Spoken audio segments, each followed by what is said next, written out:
So I have just finished reading the first 3 chapters of the Firestarters book. I can't wait to get my hands on a copy of the full book and to enjoy and absorb all of the stories that are in it. I might even read it in one sitting. I think I probably will. I cannot tell you how pumped I am for the release of Firestarters. This is going to be so pivotal for us as a church, but it's going to reach so many people beyond our church. At the start of chapter 1, where Pastor Gary unveiled the plans of church planting, which is 10-4, I cried and I was filled with emotions to see how God moved in each of their lives. I'm eager to get my hands on the whole book to read all the stories of how an audacious yes by Pastor G and H has brought so many others to Christ, not only in their own town, but across the globe, including me and my family. So we'll pick up from that moment. Still rolling? Yeah. Yeah? Happy to go? Yeah. G&H, Firestarter book launch. Come on, Dave. Come on. We're Finally here. A long yeah. time in the wait, and we're all excited. But what a great opportunity to hear from you tonight a little bit about this amazing moment, this chapter of our first book. But guys, what's this all about? What is Firestarter all about, this book? Well, it's about our lives, it's about our story, and stories are there to be told. So we're so excited to tell our story because it's been a wild ride and lots of ups and downs, lots of twists and turns, lots of amazing miracle stories, lots of tough times. It's gritty, it's raw, and it's so inspiring. And, you know, in a way, I can't believe that God used us to write this story. Yeah, and for me, the story really is about us. It's our story, as in Freedom Church, the whole journey from the beginning, before we even knew that we were going to become Freedom, right through to the sort of great steps of faith, the struggles, the battles. Yeah. It's like our story, and we wanted to get that down because it's inspiring. I mean, some of it's unbelievable. Some of it is challenging. Even when I had to sort of remember, you know, the journey that we went on, it is just incredible that God was with us. God was with us in those moments. And there's so many stories in this book. We had to get it down so that the world can see what God does with just ordinary people. Yeah, and I think that's what I love about it, is we're just an ordinary family that said yes to Jesus all those years ago. We're very ordinary. And we do have we have some crazy stories. Some of those we put in the book as well. Yeah. Come on. Where did this all begin? Yeah, well, it began when I was 10 years old in the Salvation Army, and I'm sort of having a laugh really, thinking, hey, we're just going to have some fun with my friends. And that's when, you know, in the book I talk about how I drew the short straw. How funny is that? That even back then it was like God had his hand on me. It was like, yeah, you think you're going to have a joke with me, but I'm going to have the biggest joke. And actually our story, it's been a little bit like that. It's like God has always taken us down certain roads and you almost feel like he's going, yeah, you didn't see that one coming. I mean, God is just so humorous, I think. Yeah. And it was there when I gave, you know, when I stepped forward and I went down, I knelt on that mercy seat. And that is when God put his hand on my shoulder and said, I'm calling you. I want your whole life, Gary. I want your whole life. And, you know, in the book, I say that's when I just, the emotions of just knowing that God was real and he had a call and a plan for my life. And so I ran out and hid from him. But from that moment, it never ever left me the awareness that there was a calling. Didn't know what it was going to look like. I used to say I'm going to be a missionary because that was my idea of being sold out for God. But that's how it all started. Well, we met in a drama group, didn't we? And it was across the Valley of the Dry Bones that we were lying there on the floor looking like skeletons. And our eyes met across the room. That's when I saw your bones for the first time. But the actual production was called Bind Us Together. And that's where we met. And yeah, we went on and we were bound together for life. And it's incredible. I was 17. And I didn't want to be in the choir. There was a choir. So I was being rebellious as a young, you know, Christian person. I thought, I'm going to be in the drama instead. So that's how I sort of met you. And it was so funny because that was where we did, you know, drama, dance, singing together. Yeah. And it was almost a sign of what we were going to be stepping into, even as our church again, with creativity. And that's how we met. And it was from then, probably very soon after, I knew that God was saying, this is the girl. Wow. Yeah, and I mean, when we were in the drama, I didn't even realise that he liked me because I'm a little bit older than Gary. And in fact, I had my sister there and I kept saying, that Gary, he's a really nice guy. Trying to fix me up with the sister. I wasn't interested. It was like I was after this one. And then after we had been doing the drama, we would go in and sing with the rest of the choir. And he was stood in front of me the one day and I was like, God, he's so passionate. He really means what he's singing. And that really, well, it was really attractive to me, actually. And I'd never really seen that before in a guy, you know, even in my youth group. And so I loved the passion that he exuded even back then. So great tip right now. Single guys, you need to get your worship passion. Get it on. Get that face on. You never know who stood behind you, who's watching, and they're looking for the passion in you for Jesus. There you go. Come on, there's a good tip right there. The analogy of Jesus being a roaring lion versus a cuddly lamb, that has really challenged me in my way of thinking about Jesus. But in the first couple of chapters so far, it says about when you look into the eyes of the lion, you find calling and purpose. And for myself, I'm just finding myself reawakened, finding that calling or these different areas of life that find purpose. This idea that Jesus is the Lion of Judah, who we understand Jesus to be, his character and his nature, has an impact and will determine what we model our own character on as Christians. And so it was a real challenge to me to reflect, to really take some time to absorb that chapter and to read the questions that it provoked, reflect on whether I have shrunk or diminished my understanding of Jesus as the lion. So what stuck out for me was the fact that Pastor G and Pastor H were given this vision, and this must have been really scary, and they may have tried talking themselves out of it, but they didn't, and they trusted God and they went with this vision, and so many lives have been changed around the world because of it.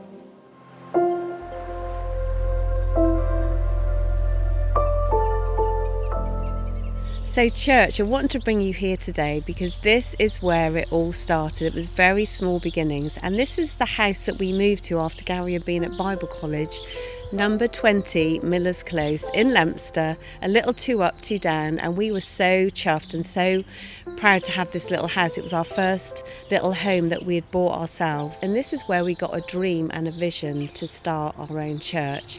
And this is where the spark started. This is where we used to pray and where we used to have small group, and some of our team also lived up this road. We took over the whole kind of territory in a way. There was 6 of us that lived in this little street.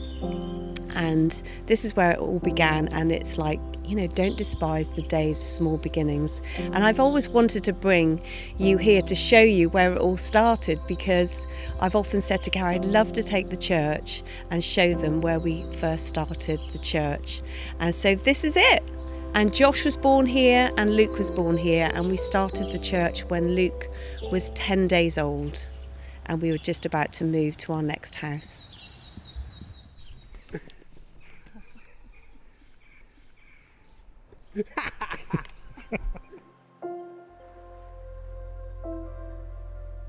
So this was where we first met publicly, Leominster Community Centre. So we met here in, I think it was 1988, when Luke was, like I said, 10 days old. But it was very small beginnings, and we stayed small for a long time. And Pastor G was preaching to about 6 or 8 people and preaching passionately every week. And a number of us had to go out because we had nursing babies, and he was left with less than that. So it really was quite hard work. We actually used to run kids clubs here, and in the summer holidays we would invite communities to bring their children, and we would end up with about 70 kids dressed up as little pirates.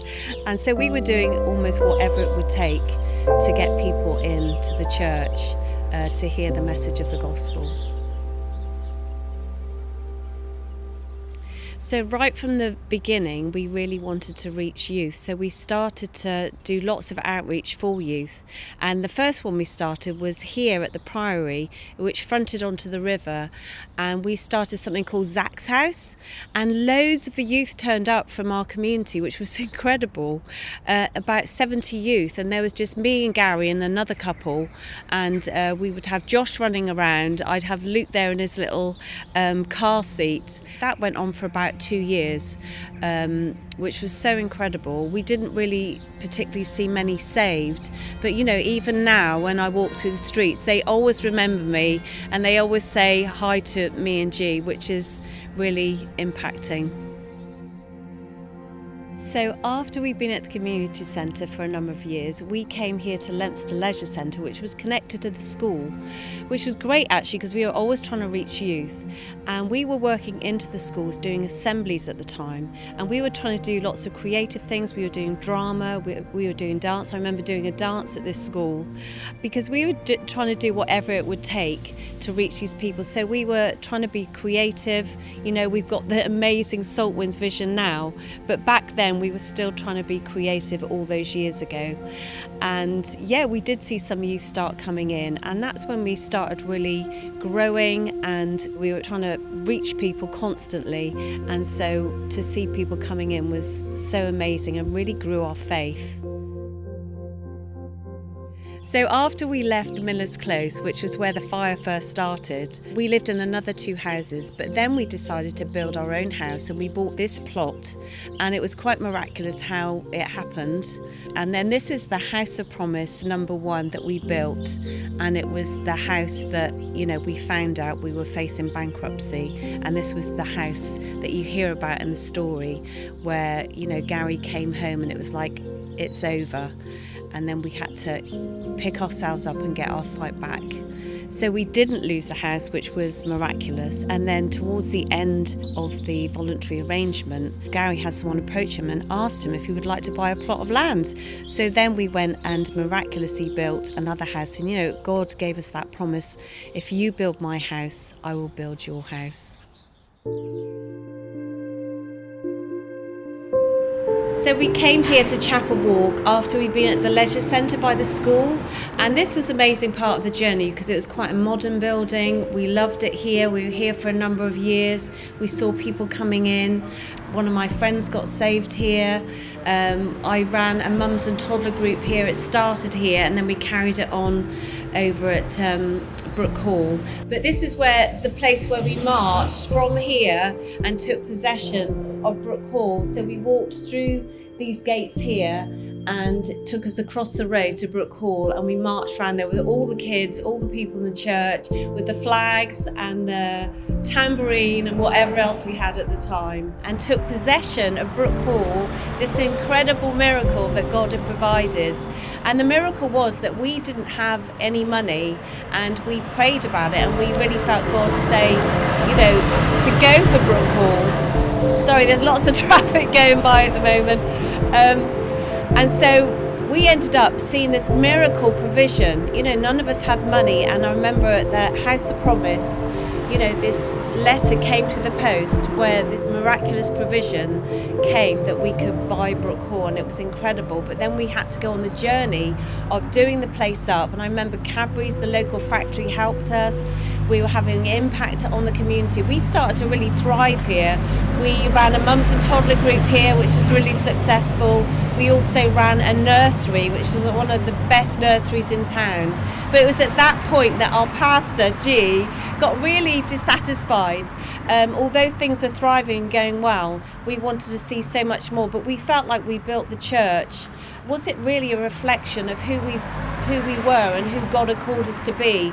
And we started to almost criticize what we built, and we wanted so much more. We wanted to see other people from the community come in rather than just Christians. So we decided to put it up for sale. That was a really big step. A lot of people were really shocked by that, and we thought it wouldn't sell very quickly, but as soon as we put it up for sale, it sold almost straight away. So we were put in that situation of faith again, where we had to find a new home. So I hope you're really enjoying your tour around Leominster and hearing the journey of Freedom Church. But at this point, we were still called New Life Community Church. This was after we had moved from Brook Hall. We'd sold the building so quickly, like I said, and we ended up renting Bridge Street Leisure Centre. And it was an amazing time because we felt as if we were becoming more relevant to our time. This was a reflection more of who we were. People could see in the building without wondering what was behind those doors at Brook Hall. And so this is where people started coming in. Lots of people started joining us. We even had people that were hearing amazing things happening here and that God was on the move. And we had people travelling from Hereford to Leominster, which was huge for us. And we started almost becoming a successful church, and we started growing in confidence. So this was the second house we built. God gave us an amazing opportunity, and it was such a miraculous provision after nearly losing the first house. So we also called this the House of Promise because it was such a conversation starter, because people said, oh, that was such a lovely name. Why did you call your house the House of Promise? And it was quite a testimony where we would tell people of the miracle that God had provided for us. But this was a really growing time. It was a time where our family were growing, where the boys really started to own the vision of the church for themselves. Josh started in the attic running a youth group. We had loads of prayer meetings at this house. We were counselling people at this house. But it was also a time of grief for me at this house, because this is where I lost my parents. And this was also the house where, you know, you hear it in the story, where Luke was arrested from our home. So although God had done amazing things outside of us in the church, he was also really working on the internally in us, working on our character, working on our patience, working on our resilience, working on our trust that we had in who he was, and that we had to stand upon his promises. And it was also at this house that God started to give us a global vision, that we weren't just going to be a small church anymore, but that we were going to grow and go to the nations.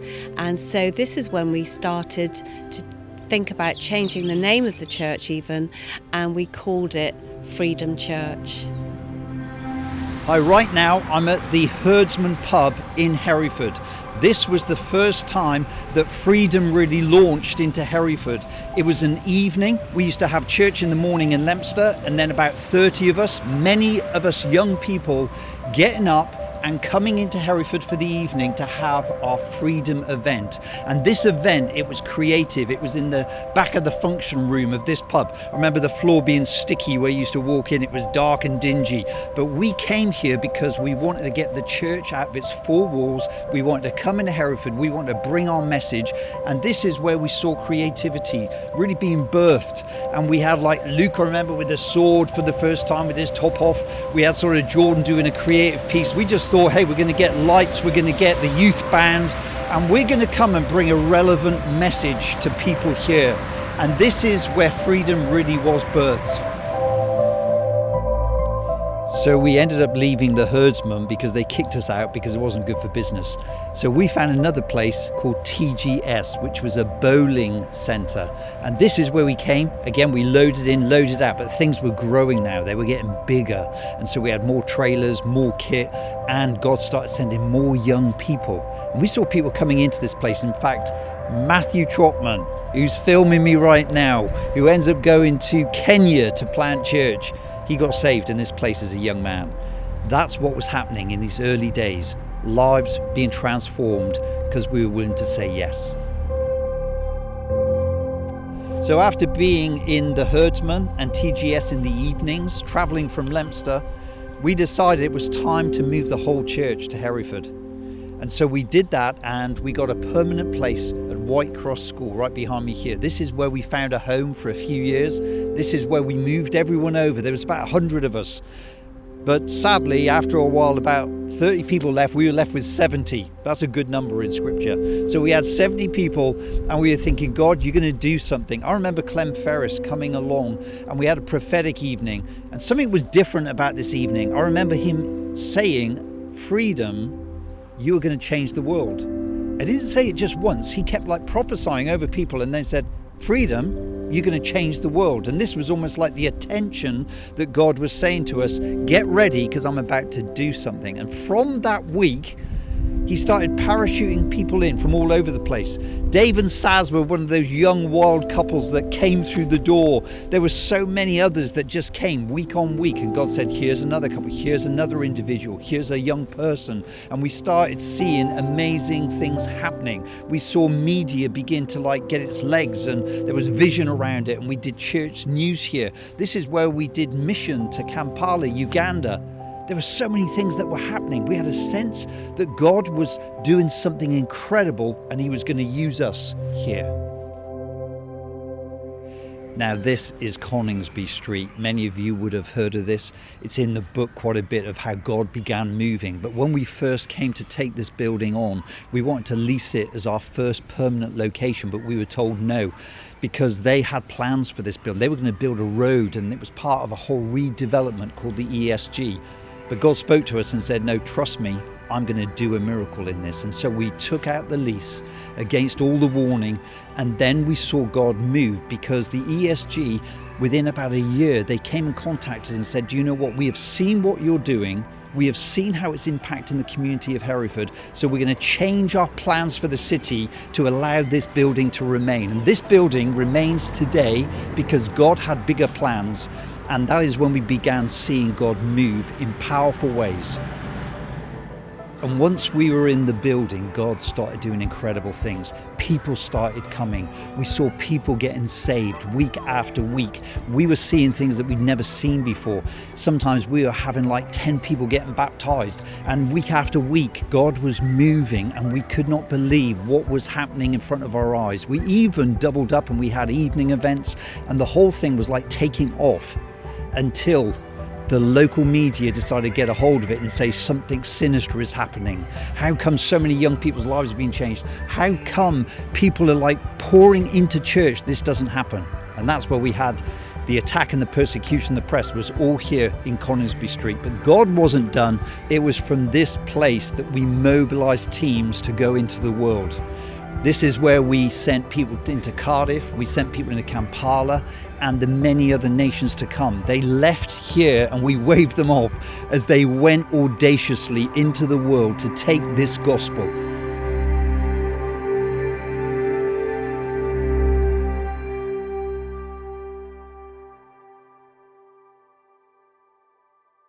Well, there was, when Gary shares stories when he preaches, our stories are quite amazing. And people say, was that true? Was that real? And I said, we need to really document some of these stories, and we need to keep a record of them, because one day I really believe that you're going to write a book. And then Clem also prophesied a couple of years ago that you've preached so much, but now you were going to start writing. And so, yeah. And there's been, several different people, within our movement that have said, you need to write the book, you need to write the book. And I'm thinking, there's three things that I don't like doing, right? First one, I never wanted to preach. Okay, I never wanted to be filmed. And the other one is I don't want to write a book. And God's just got that humour thing going with us all. And so for me, I was a little bit slow to come round to it, because I thought, I don't want to sit down and write for hours and hours. That wasn't my idea of fun. But this is where our son Josh, who came along, and he had this conviction of saying, we have to get this down. We have to get this freedom story down, because the world needs to know that. And I think there was a real deep sort of conviction that this isn't just our story to be kept to ourselves. This is a story that God wants to use to inspire faith in others around the world. And the second thing was, we got to remember where we've come from. Yeah. And maybe there are people who have recently joined Freedom right now. And I just know that when they read that book, they're going to see the journey, the price that was paid, the adventures we went on, the challenges we faced, the way that God showed his faithfulness through all of these times that the things we believe for. I think it's just going to cause them to understand what this is about. So we want to remember. That's what it's like. Let's remember. So good. And we know in Scripture, God often says, remember where you come from, remember who you are, remember who I am. That's why we had to get it on paper. One of my favourites is when God does this miracle at Brook Hall when we don't have a building, and in the book it talks all about it, where we really feel that God is asking us to offer half of the price of this, old church, and we didn't even have any of the money. But anyway, we put half the offer in. It amazingly got accepted, and then which was just a miracle in itself because they were all against us. But then we had to believe for the money. And we gave notice on our place, and to the sort of 1 minute before 12, we didn't know where that money was coming from. All sort of avenues exhausted. And then God turns up. That moment, I think for me, there was really something that God's actually with me. I can't explain it, but it was like, I'm really with you. And this is going to be the beginning of many steps you're going to take of faith. Where don't you rely on a safety net? You're going to need to step out. And you're going to need to believe that God's going to come through for the miracle. And that was like a huge moment of saying, look, just be brave, be bold, be strong, just as in Joshua, but you've got to take the steps. I'm with you. Yeah, I think one of my favourite times was 10-4 when we gave the call to plant 10 churches in 4 years at the cave. And, we were hoping and praying that few people would respond to that. And then at the end, when you gave the response, and you made it tough. I made it as tough. You always make things really tough. The Holy Spirit said, he said, don't you make this easy, because people will sign up not knowing. He said, you need to actually try and dissuade everyone in the room from doing this. Yeah, because we knew the cost, we knew how big it was, and we didn't take it lightly. And then people just started flooding forward, and people were in tears, people were on their knees, and it was such a powerful moment. I'll never forget that, and it was really moving. And our people, they are extraordinary. And also just the whole thing of, the bigger picture, when you're back in the day and you can't see the bigger picture, but then now we see it and we're so overwhelmed by, how God has used us and God's dot to dot, and seeing the people that are in our church now from such small beginnings is just, it's miraculous. Yeah, one of the most difficult times that we faced together would be with Luke, our son, because that was our son, that was our family when he was arrested, and we go into this in the book, is, just the challenge, the sense of feeling a failure as a parent and as a pastor, and just those seeing your sons, I think, struggle and suffer, and through those years where we felt like we'd lost him almost, in those moments, those years, we had to cling on to God, we had to cling on to the promises for our son, but they were some of the toughest moments, for us to go through. Yeah, and it wasn't just for a short while, it went on for a number of years as well. And then later on after that, when it's in your home and it's your family, it's so much more difficult. We could almost cope with the external things that were going on, but when it's in your home, it's really tough. And so also when we had the news about Jordan having to have major brain surgery, and that was absolutely shocking. And then we had to journey that through. So that was also a really tough time. But again, God did the most amazing miracle, and we were carried through that time, and we had such a peace about it. And then he went on to live the greatest adventure. Yeah, in each of these challenges, we had to go on the journey and walk through that valley, but God, he was with us. He was with us, and he surrounded us, and just feeling the power of prayer throughout, both those situations and other struggles. It's like God was with us right through, and he turned things around. He's the one that just turns things around, and we saw him really do the impossible. Yeah. I think for me, a conviction that the Holy Spirit called us there right at the beginning, and that conviction carried us through, because we weren't going to give up just because we faced hard times, and it was like a faith journey. You don't know what's ahead of you. You have to trust God for it, and you have to trust the bigger picture. And so I think it was a trust thing with God, because we knew that he was with us, he was for us, and he who's in us is greater. So yeah, for me, I think it was that Holy Spirit conviction to keep on going. Yeah, one of the big things for me was always this choice. I had a choice, and it was either I could take the easy route. So when we had the challenges, it was like, yeah, you could you could still be a good Christian. You could give up and sort of, I don't know, live a not such a challenging life and, you know, please yourself a little bit more. Or you could live with purpose and make a difference with calling. And it was like I was aware that in those like places of challenge when I thought, hey, do you know what? Maybe we're not enough for this. Maybe we should just give up.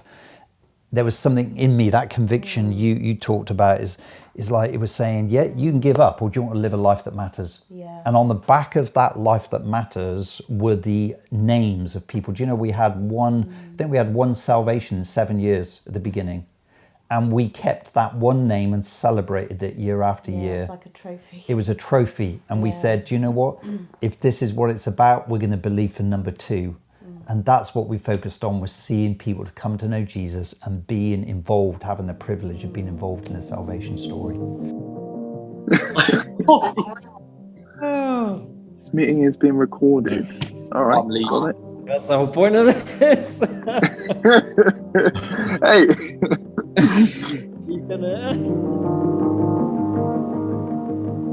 One of the things that's, as you read the book, it's just consistent, is the challenge, the stretch, the battle, the stresses that they go through, the things that don't work, the things that they're contending against. Obviously, we grew up with them. You know, they're not just our senior pastors, they're mum and dad. They couldn't just turn up to a meeting and put on a brave face and then, you know, this was their home. Like, do you guys have any memories of them going through some of these moments or times? One thing that I really respect about mum and dad is that they didn't let it impact family time. When there was personal hurt or personal challenge or things going on, we rarely knew. I mean, like a lot of these stories we only found out later on in adulthood, when we then are facing struggles and challenges, and they're like, oh yeah, by the way, this happened this one time, and we're like, that's crazy, you know, because we didn't exactly know that was happening in that moment, you know, where you see the kind of story about like, gosh, nearly bankrupt and all this stuff, and financial or spiritual and all these different things, but in the moment we were having a great time. I mean, like, we were quite protected, and I think that is part of God's grace and part of mum and dad just being really mature in it, because they didn't ignore that or hide it, but at the same time I think we're quite good at having the balance of like, okay, we're going to be present for our family. So yeah, I think they were so consistent, definitely, and just always also made time for us as well, made time for family, you know, with everything going on, with church going on, with business happening, you know, there was always time to go for a walk or have a barbecue together or go on a holiday together. They always made that priority. Family was always priority. Yeah, looking back, it's very special, and it's something I would take into my family, is making sure that I have that time and never to put anything else in front, obviously except for God. But Mate, what did it look like for you being it? Because I think one of the things that I look back on you and Sol is that you were both, as teenagers, consumed by the church, the vision. Like, you were involved. It wasn't like, oh, I don't really want to be here. You loved it. You were very involved. So like, just talk to us a little bit about what was that like for you as a teen? What kind of things were you doing to be involved in the vision? Wow. I volunteered from a young age, and I know I remember even now, and I'd say even now I see, like, I'm volunteering on kids at the moment, and there are young kids, and I'm talking Zeal age kids, that are volunteering on kids, and I think that's amazing, because it reminds me of me when I was younger, volunteering on kids, volunteering on host team, volunteering on next steps, where you know, people put the hand up and you go over and pray for them, and even that was, you know, huge, where, like, even when you're a young lad, but I loved it. I loved getting behind the vision. I loved being part of Barbarians when I was young, maybe too young at times, but you know, it like I said, it had those perks of being a pastor's son. So if there was anything ever that I could, you know, get behind the vision, I would do it heart and soul, and I would, like you said, me and Sol were doing it right from the beginning. One of the things I just want to just reflect for you and Sol is that like we were sending people planting churches all over when you guys were teens, and you guys would be taking food to school every day, snacks, and you'd be selling them. You'd be like selling sweets out of your bag, and then you'd be sending that money to missionaries. And again, I just think like what an amazing, for me, that's like so impacting because your life got swept up in vision even as a teenager, like childlike faith, that I can make a difference. So when we start this book, when you read the Firestarters book, one of the first chapters is it's the moment in 10:4 at the cave 2014 when the vision is announced. We're going to be going to 10 new locations over 4 years. And I remember you being there that night, and I think you were 14 at the time. And I think I was 13, I think. What happened in you that night? Again, seeing, that this isn't just dad on stage talking about the latest church strategy, but like your life got touched that night. Yeah, that night was, I still remember it exactly. It was an amazing night. And they announced about how we've got the 10-4 vision, we're going to go to 10 locations in 4 years. And obviously I had in my heart that I wanted to go places, there and then, and wanted to grasp that vision. And I was like, this is my opportunity. And I was like, but I'm still too young. And it's kind of like, gutting. But knowing that in 4 years, I'd be 17, 18. This is possible. Like I could go to one of these locations. I think I was just grateful for the opportunities, over those few years, I got to experience a lot. I went and served, say, in Worcester, or went down to different campuses and Cheltenham and stuff like that, and just help out where I could, and just getting to experience that culture of church planting, etc., was really great. It was when they started to announce the last location, which was X location, and I just remember being at the age now where it could be a possibility that I go here, and just really praying into whether I went here or not. And I just remember God saying, no matter where this is, you're going to be going. And I didn't know where it was, and so they go and announce it, and it's Cyprus. And then I find myself a year later, and I'm flying out to Cyprus, and it's just crazy because I was 14, and I stepped forward that night to put myself forward. I responded to be a part of that vision, and then at the end of that vision, in a sense, I'm there headed out to Cyprus. Well, I'm very proud of Mum and Dad, but also personally, I think I'm so grateful that they just didn't give up on me, because during those dark years, I was a wild boy. I wasn't easy. They just never gave up on me. That would have been the easy way out. And I think that not just with me, but even with church, that was the thing that always stuck with me. They just never gave up. Even when they had friends turn on them, or local media turn on them, or they've had every reason to give up, but they've always kept their eyes on Jesus. I guess I took for granted when we were young the integrity and the character of Mum and Dad, that they really do, live that whole thing of more of you, Jesus, less of me, and that they, like George was saying, they are the same people that you see on stage or wherever it is, which wasn't as common as I was hoping it would be when I went and travelled a bit. And so even coming back now, it makes me value them so much more, because they're the real deal. Authenticity, I think there's such value to good character and authenticity. And I'm just proud and grateful to call them my mum and dad, and love you guys very much. Thanks for telling your story. I think this book would be really great for my family.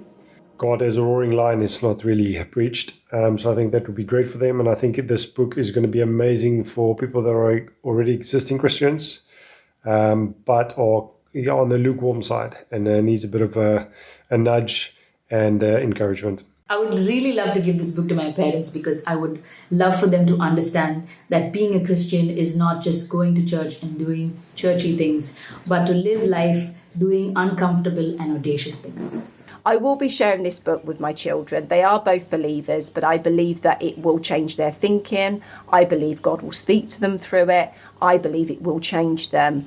And not only will I just be giving it to my children, but I'm also going to share it with non-believers as well, because who knows, they may have a little seed there already planted.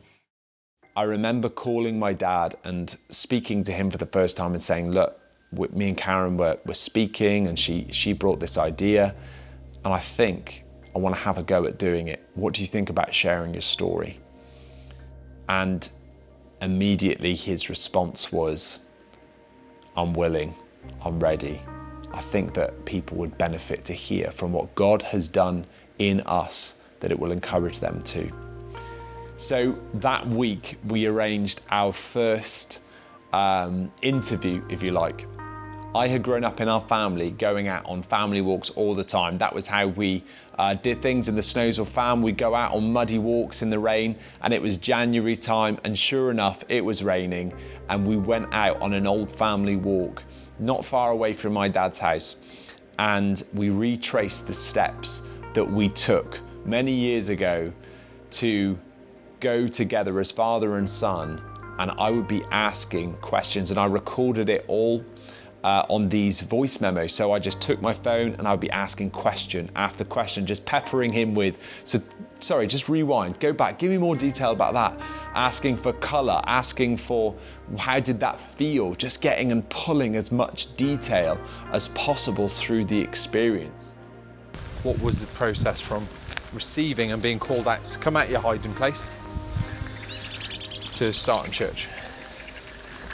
We were at that point living in Leominster, and we were leading a home group of probably about 10 people. So we were doing that weekly, and when I had this word from Clem, it was like he's called me out.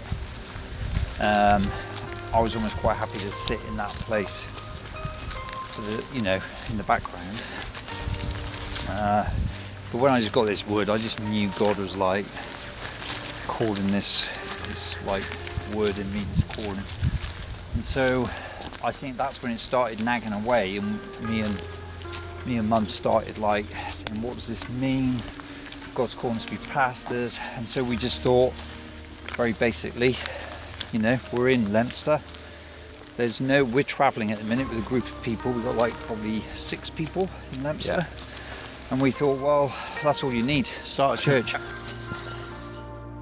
And I got to hear these amazing stories of what God has done in my parents and through our church, in all the detail, and extract all of the information. Then we would go out on the next walk and we'd talk about a different subject or a different era of our church, talking and trying to extract the lessons from that story. And it was really profound. And it started to really amaze me hearing the stories one after another, just thinking, our church really needs to hear this. In fact, our world really needs to hear this. What God has done is remarkable. I was there for a lot of it, and yet even myself, I am amazed as you look story after story what God has done. It is miraculous. It will shock you. It will fill you with awe about who God is. There's something here that God's going to use this powerfully. And as well as obviously being a task and something that I can do to build a kingdom for our church, it really was an immense privilege and opportunity to spend that time with my dad, learning from him, reflecting on the glorious things that God has done, looking at my parents' legacy and how God has used that in such powerful ways to impact so many people. Those moments and memories of walking with my dad, those moments, they'll stay with me for the rest of my life. Said to me, when you do this challenge, because we're going to do a challenge at the end of the night and say, who will go? That's what it was, who will go? That's why the Holy Spirit said, don't you dare make this easy. Don't you sell it to people, because there's going to be this thing of, oh yeah, going off here, it's like, you need to make it so hard. Could be exciting. Don't you sell it and try and get involved in this, because tonight I'm going to call people, I'm going to put a call on them and it's going to drop. And I remember God like showing me this thing of light is going to drop on people. It won't be because of what you've, like good plan, good communication. It will be because I put the call of God on them. And what really struck me as I was finishing the book over these last months is that these stories, they'll never change. You know, they're written down for all time. The history is recorded now, and that can be passed on to my sons, my daughter, can be passed on to my grandchildren and their grandchildren, because they'll always know this is what God did. And I think that that's multiplied around the world as so many people connected to this Freedom Church vision, not for just for right now, but for those to come into our church, those to come through children and grandchildren will know the history and story of what God has done. Some of those stories I'd rather not visit. Some of them was, do we have to talk about this? And Josh would dig deeper. And it's like, let's talk about the fun times. And it's like, no, we need to get all of it down. Yeah. And that, it was painful. There's obviously a sense of vulnerability with sharing the story because anyone can read it. But again, we're not taking ownership of it being just our story. You know, as in Heather and I, it's, you know, our church's story, our church family. It's the story God's put in our hands. So it was like, let's get it out there. So it's been a fun, challenging, interesting experience, but I'm glad we're here right now, releasing it. Let's get it out there. Come on, yeah, tonight's the night. It's out there, and you know, just finally, what are you hoping to come from this? You know, what's your dream for this book?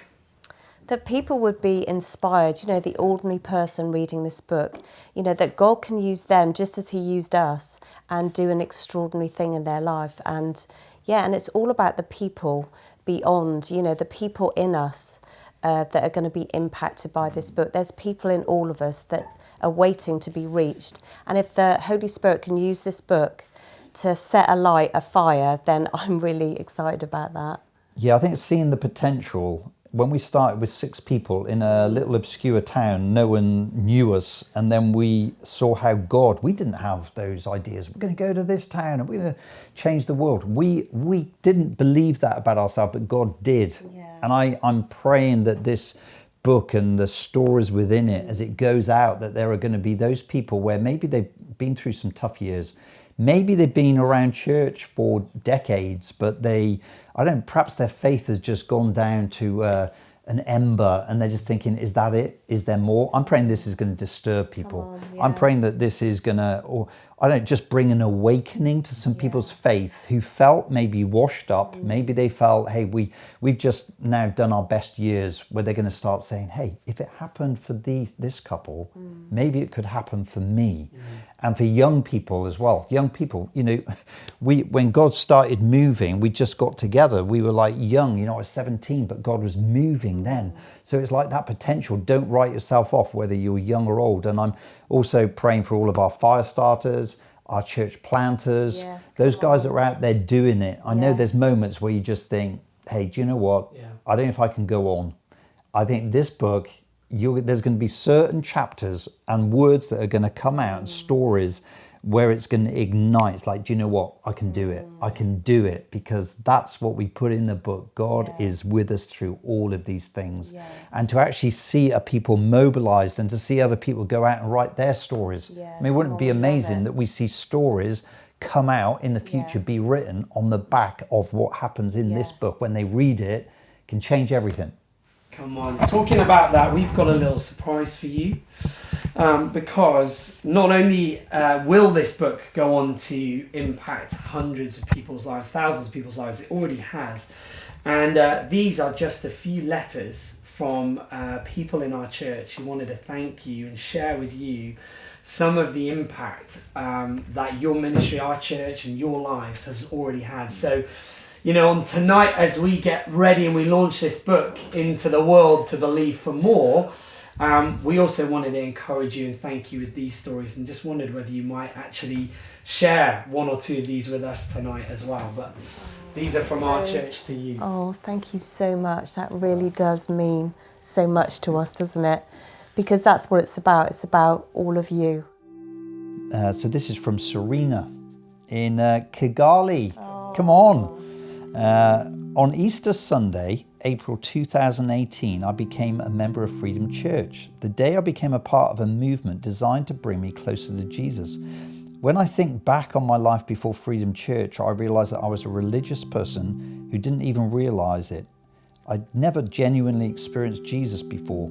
I knew I was missing something because I felt empty and I'd looked for Jesus but couldn't find him. Then a friend invited me to a Firestarter home church, a team of a few people, amazing people. They welcomed me home, they ministered and invested in me, always grateful for Jordan and the team. Jesus appeared in my life like a ray of light, which he shone on everything with great revelation and understanding. Since then, I've never looked back. I love you, Pastor G and H, so much. So grateful for you and the sacrifices you've made. You're great carriers of vision, and I pray for you always. I love my church, from Serena. So I'll read this one now from Heidi in Rotterdam. Dear G and H, I joined Freedom Church a few years ago after I'd spent several years drifting further and further away from God. I had this inner turmoil in my heart that was hidden just below the surface. A friend invited me to Freedom Church, and although I had my walls up, everyone was so genuinely kind to me. I just really appreciate the culture of Freedom Church, where you are loved on first before anything else. That's so good. Eventually, God broke my walls down and I recommitted my life to Jesus. It has been a journey of growth ever since, and although it is still not always easy, I have the peace that was lacking in my life before. Not only have I found a family away from home, I have a renewed purpose and calling in my life. Oh, that's incredible, Heidi. Thank you so much. And that really is. Thank you, Greg and Becky, yes. Pastoring there in Rotterdam. You guys came into Cardiff. When we launched Cardiff and you came in, I remember seeing both of you. And just to see now, see the stories, the lives, it blows you away. So this one is from Gino and Sylvia from India, from Chennai. So here it goes. Dear Pastors G and H, we can't say enough how grateful we are for you and the church that we get to be a part of. You Firestarters have truly helped us to step into freedom, literally. It brought about from us our giftings, talents and leadership that was dead and buried. We discovered our true personalities through freedom and now use it to build the church. Your life challenges us to be better followers of Jesus, and through that be a better spouse, a better parent, a better leader, and more. Amen. Your story continues to give us audacious faith, teaches us to never give up, and claim his overwhelming victory over our circumstances, over our marriage, over our kids, and over our future. You've truly changed our lives. We are with you heart and soul. Our son Jaden is a huge fan, by the way. He keeps saying, Pastor Gary is the most amazing and coolest leader of Freedom Church. Thank you very much. I'm sending you a gift. We love you and can't thank you enough. Hearts full of love. From Gino and that's Sylvia. So lovely. And we met them as well. They're a wonderful family. And we're so grateful for them. Yeah, amazing. So, James from Cardiff campus. Dear G and H, where can I begin when it comes to saying thank you for what your yes has done for my life? Because of your yes, you helped teach this shy boy that he's a man with a voice of authority, clothed with compassion. Because of your yes, you've enabled this man to connect and create lifelong friendships with people from areas of the world he would never have chosen to visit. Because of your yes, I get to wake up with the knowledge that it's not my failures that define me now, but the Father who sees me that does. This one's from the Power family. The Power family, what a name. They are Firestarters in Carmarthenshire, Wales. I mean, incredible, the whole family. Pastors Gary and Heather, we have heard it said that for any building, its strength, shape and scope is dependent on its foundations. It is so evident to us you are both literally the very foundations of Freedom Church, apostolic foundations that have been laid with their lives so beautifully laid down for Jesus. You are true pioneers and have trailblazed the way ahead for so many of us to follow. Okay, this one's from Laura, from our Cheltenham campus. Go on, Laura. I am so grateful for Pastor G and H for their journey and their story, for how they lead in giving it all, pouring out their lives into the kingdom. From our first encounter with Freedom Church, I felt a genuine love and connection. My relationship with Jesus has flourished, finding such purpose and freedom. The Freedom Church DNA and vision has fueled me to grow into more of who God has called me to be. Kyle Nell. They're in South Africa, aren't they? Pastors Gary and Heather, it's hard to say how much Freedom Church and the ministry of it has impacted my life. In short, it's completely transformed my faith, my understanding of the Bible, my relationships, and set me on a path of mission that I never dreamed of before. Freedom was a place I came to during a time of deep emotional healing. The fact that there was a campus in Cardiff is the reason I even came to Freedom in the first place. From day one, I know I wanted to belong there. Rebecca and I couldn't imagine a life where God and the church aren't right there at the centre, something we now get to pass on to our daughter. Thank you, Pastor G and H. Your obedience helped set our family free. Wow. And this one is from Frank and Wilma in South Africa, Cape Town. Come on. Frank and myself are eternally grateful for Freedom Church. We found our freedom at Freedom Church. We know that the Lord had us in mind when he orchestrated Pastor G giving his life to Jesus at the age of 10. We are so grateful to you both for being obedient and answering the call. Freedom Cape Town is an answer to our prayers. While in the bondage of addiction, we started to earnestly seek God for deliverance. We met the team just as they arrived in Woodstock, and we knew this is our family. Since then, we've been set free from a 3-decade-long addiction to drugs, found a home and full-time jobs, and we are the prayer coordinators and welcome team leaders in Freedom Cape Town. Jesus has changed our life through the ministry of Freedom Church. We love our church and we love you, G and H. From Frank and Wilma. Wow.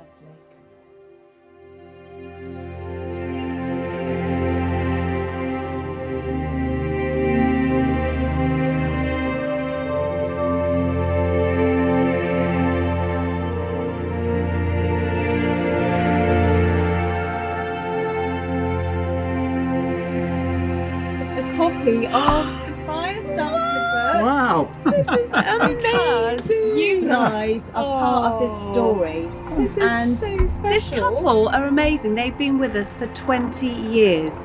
They came in, I met Raisa at the school in Leominster, never forget that. I went up to you, didn't I? I felt God prompt me to go and invite Raisa to church, and they came that Sunday and they've been coming ever since. And they've been a part of the story. They've been with us through thick and thin. They've been loyal, faithful people. Loved us, supported us, prayed for us. Definitely. With their kids as well. And Pete went off to India to be part of the plant in Chennai, which was incredible. So we just wanted to thank you so much. Thank you. So special. Thank you so much. We love you guys.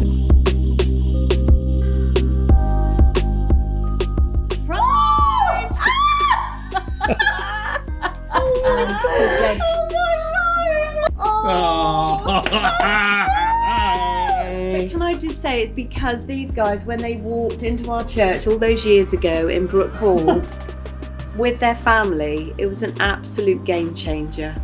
And they have been our friends through thick and thin. They've been they've supported us through so many things and still are now, and they are absolute heroes to us. They're gold. I mean, I could go on and on because they have supported us through so much. It's the greatest privilege. We love you, and we love our church, and I cannot wait. They're the biggest cheerleaders.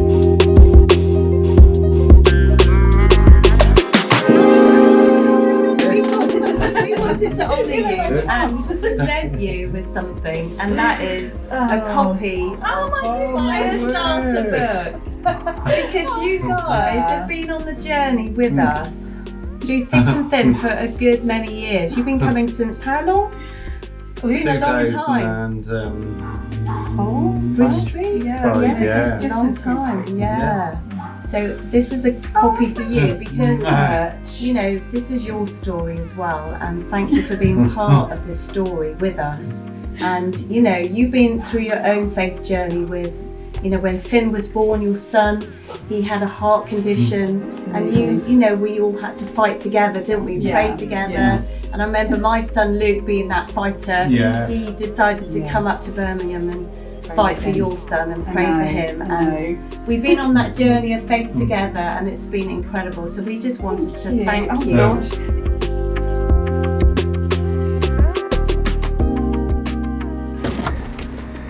Whoa. Hello. Because you are such a big part of the story. George, you've been hanging out with Jordan, making films since you were about 11. Yes. I think coming to our house for tea. And you've had a Thanks for the tea, by the way, or the dinner. And you've had a great friendship with George all of these years. And I think you started coming to church on your own without your family. So you met your wife in church. I know, thank you. And Naomi was on, she went to Kampala as part of the mission. And then you both went to South Africa. So you're a big part of the story of freedom. And we are so grateful. Thanks, H. George is the one who's always editing, making movies. He's so creative. He's a creative genius. But also, he's written songs for freedom, and they're amazing. We love them. Part of the family, these are. Thank you. We love you. We love you, Freedom Church. Surprise. Hello. Hello. Because you guys have been on the journey with us for so many years. I mean, how many years has it been? 25. Yeah, because 26. Jake, their son, was a little tiny baby when they first came, and Sam was a toddler, and you came to us in Leominster, and they've been with us all these years, all the way through thick and thin, cheering us on, and we're so grateful for you and your boys. And Jake's, you know, he's been on Church Planting. You went off to Belgium for a while. Belgium, there. Yes. So they've been there. They're the unsung heroes that have been there serving behind the scenes and still are. They're amazing, and they're church builders. So enjoy. Thank you. And thank you for being part of the story. We love you guys. Thank you. Thank you, H. Oh, wow. A surprise.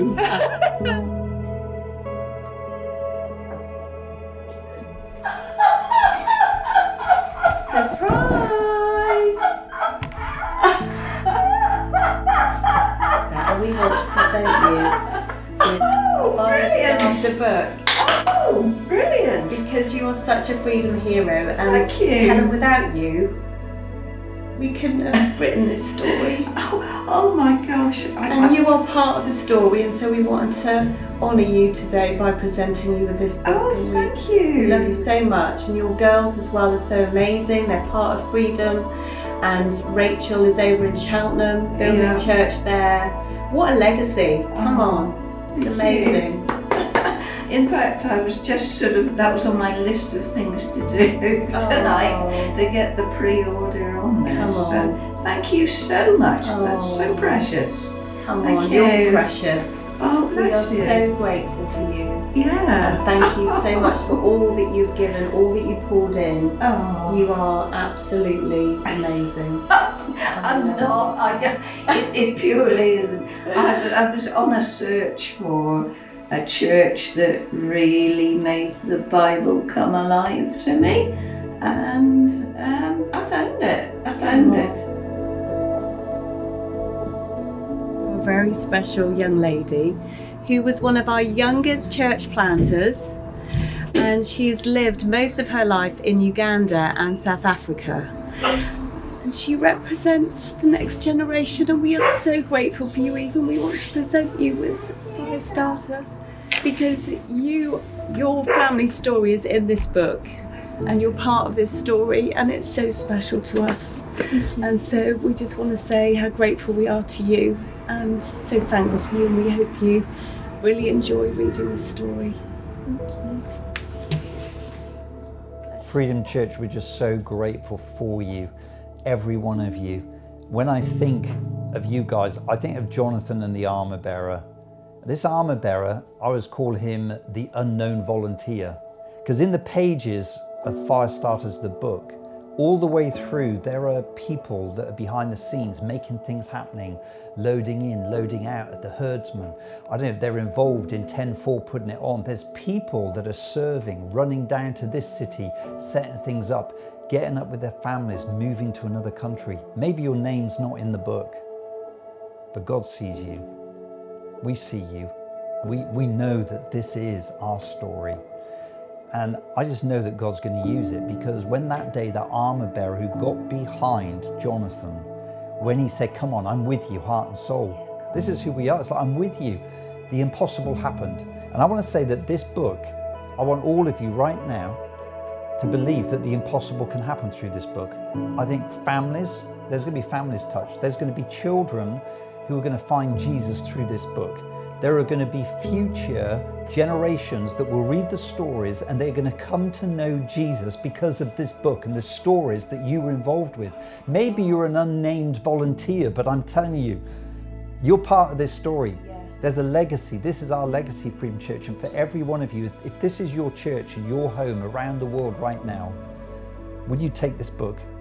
Will you sow it out? Will you give it? Will you invest in it? Will you send it? Maybe there's someone that you think would never come to church, but they might just read this book. They're there, I'm telling you. They're waiting for someone to put it in their hands. Maybe some people who have just got lost from God that once followed them. It's going to ignite them. Don't underestimate what this book can do. But we need you right now, not just to buy it for yourself and to have a look and a read, but to actually say, no, I'm going to invest this. These are seeds that we can sow, and I believe that God is just it'll be immeasurably more than we can imagine. That's what He's going to do. If we get together and we believe in the impossible, because He did it with us, He can do it through you. It's going to create a spark. And so I'm asking you, will you carry the flame with us? Will you carry this flame? Will you come with us and see the world impacted over these coming years? We love you, Freedom Church, and we're with your heart and soul.